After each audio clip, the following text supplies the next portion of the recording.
A fight to fix death benefits for Dallas first responders who die not because of occupational hazards is over. The deaths will now be considered line-of-duty deaths, and their surviving family members will receive full benefits. Fox 4's Sean Rabb has our story.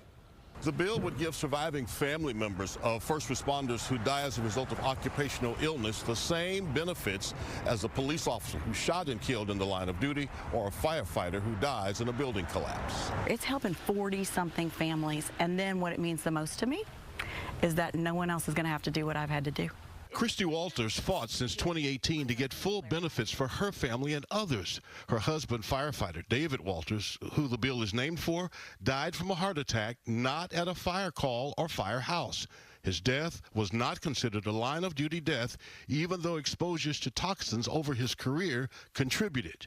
This law changes that. Under the law previously, they were only entitled to 50% of the benefits. State Rep. Julie Johnson wrote the bill, which allows survivors to receive 100% of eligible benefits. We're really proud to be able to offer this and take care of the families. You know, they paid the ultimate sacrifice with their loved ones who've lost their lives by protecting us and keeping us safe.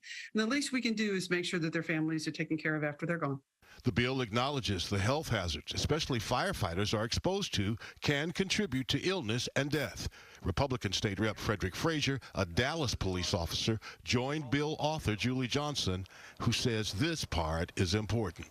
There's other contributing factors that go into the makeup of a first responder passing away in the line of duty, and this comes back and grabs them. It's not very many folks. But the folks that are here, we want to make sure that we're honoring the legacy of their loved one. Now it's going to be easier on somebody.